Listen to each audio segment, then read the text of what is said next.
சிவா, எதுக்கு எந்த குறையும் வேண்டாம். அதோட யாராவது வந்து பார்த்தா பொறாமையாவும் இருக்கக்கூடாது. என்ன நான் சொல்றது நீ வீடு கட்டுறத பத்தி? அட மறுபடியும் ஆவா? டேய், தமிழ்ல ஆவ தவிர மத்த எழுத்துக்களும் இருக்கு. டேய், வாயை தந்து ஏதாவது பேசு. நம்ம உடம்புல ஓடுறது ஒரே ரத்தம். சரி, யாருக்கும் என் கூட பேச இஷ்டம் இல்ல போல இருக்கு. என் சுந்தரி குட்டி எனக்காக ஏதாவது பேசணும், இல்லைன்னா பாடணும். எங்க பாடு.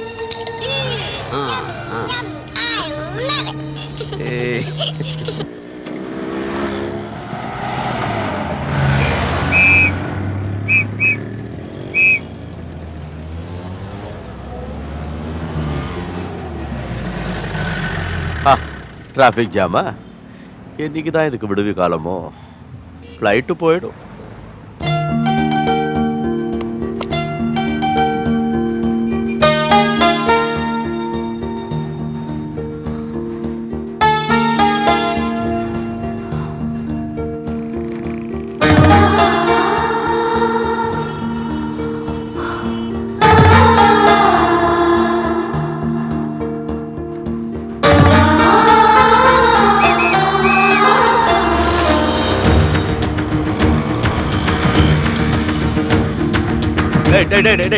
அந்த வண்டியை ஃபாலோ பண்ணு. அந்த yellow sign ஃபாலோ பண்ணு. ஃளைட்டுக்கு டைம் ஆயிடுச்சு. ஃளைட் போனா போட்டோம். நேரா ஆயிடும். நான் சொல்றத கேளுங்க, yellow sign ஃபாலோ பண்ணு. சீக்கிரம் சீக்கிரம் எடுடா. எடுத்துடா.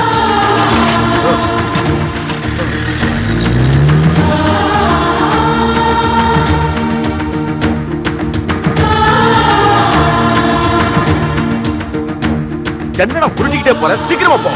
அண்ணே, ஆறு அடிச்சிட்ட பெரிய வண்டினே. சீக்கிரட்டா, சீக்கிரம். என்ன அவசரமோ? அங்க பாருங்க, அந்த சுமோ எப்படி திருப்புறான்னு. சீக்கிரம் போயிட்டா.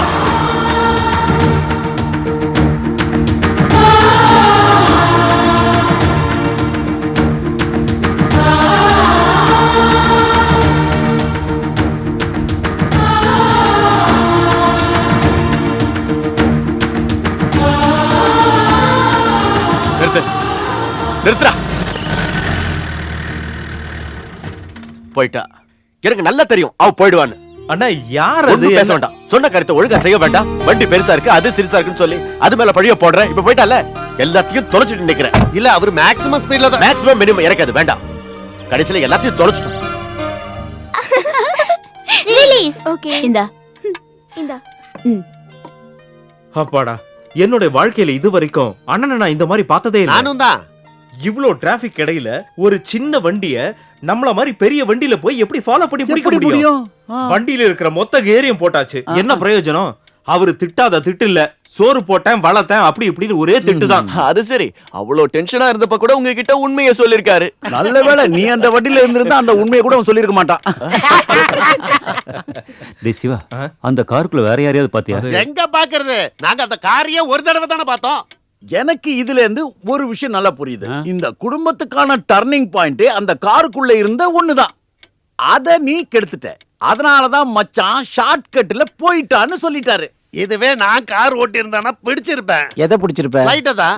அப்புறம் அபுதாபிக்கு போய் ஷேக் கிட்ட இந்த டர்னிங் பாயிண்ட பத்தி டிஸ்கஸ் பண்ணி இருப்பேன். கார் ஒரு பக்கம் போச்சு, ஃளைட் ஒரு பக்கம் போச்சு. நாங்க ரெண்டு பேரும் நடுத்தரவுல நிக்கிறோம். நிக்கிறீங்களா? அப்படிதான். சந்தோஷம். போது நீங்க எல்லாம் பேசுனது. பிள்ளைங்க எல்லாம் பசியோட இருக்காங்க. நான் போய் அவனை கூட்டிட்டு வரேன். நாங்க சாப்பிடுறோம். சந்திரா, என்னப்பா யோசிச்சுட்டு இருக்க? அங்க உனக்காக எல்லாரும் காத்துட்டு இருக்காங்க. அது சொல்றதுக்கு எனக்கு ரொம்ப கூச்சமா இருக்கு. எப்பவும் ஊருக்கு போனா மினிமம் 2 வருஷமாவது ஆகும். அதான் வழக்கம். இந்த தடவை 2 மணி நேரத்திலேயே திரும்பி. அதனால என்ன? வேற எங்கேயும் போகலையே, சொந்த வீட்டுக்கு தானே வந்திருக்க. கரெக்ட் தான். இருந்தாலும் அதெல்லாம் இருக்கட்டுப்பா. அம்மா கேட்டா உண்மையை சொல்லுவாள்ல என் புள்ள. யார் இந்த கார்ல இருந்தது? அத சொன்னா உங்களுக்கு ஞாபகம் வருமான்னு தெரியல. நம்ம அப்பாவோட ஸ்கூல்ல தமிழ் சொல்லி கொடுக்க சங்கரன் சார்னு ஒரு வாத்தியார் இருந்தார் இல்ல? ஆமா. அந்த வாத்தியாருக்கு அழகா ஒரு பொண்ணு. செவப்பா, ஒல்லியா, நீளமான கூந்தல் வேற. அந்த பொண்ணோட பேரு கூட இந்திரா. அந்த வயசுல நான் அவளுக்கு ஒரு காதல் கடிதம் கூட எழுதினேன். அதுக்காக நீங்க என்ன அடிச்சீங்க. அவதான் அந்த கார்ல இருந்தா. அதனால அது வந்து பொண்ணு பார்த்து ஒன்றும் சரியா அமையாம என்னால உங்களுக்கு ரொம்ப சங்கடமாயிடுச்சு. இப்ப ஊருக்கு போற பாதி வழியில அவளை பார்த்த உடனே என் மனசுக்குள்ள ஏதோ சினிமா மாதிரிலாம் தோடிச்சு. அதான் அவளை பார்த்துட்டு பேசலான்னு பின்னாடியே போனேன். ஒருவேளை பழைய காதல் கடிதம் கூட அதுக்கு காரணமா இருக்கலாம். கடவுளே, அவ பின்னால போறதா? ஏன் இப்படி உனக்கு ஒரு எண்ணம் வந்துச்சு? 4-5 வயசு வித்தியாசம் இருக்கும் உங்க 2 பேருக்கும். சரியான நேரத்துல அவளுக்கு கல்யாணம் ஆயிருந்தா எத்தனை குழந்தைங்க இருக்குமோ? எல்லாரும் ஒன்ன போல இருப்பாங்களா? அது சரி, அந்த நேரத்துல நான் அதை பத்தி யோசிக்கல. எல்லாரும் என்ன மாதிரி இருப்பாங்களா? அது போட்டோம், பிளைட்டையும் விட்டு பொண்ணையும் விட்டு என்ன எல்லாரும் கேலி பண்ண போறாங்கல்ல? அப்படி யாரும் உன்னை நினைக்க மாட்டாங்க. மாட்டாங்களா? நினைக்க மாட்டாங்க. வா. நீ சொன்ன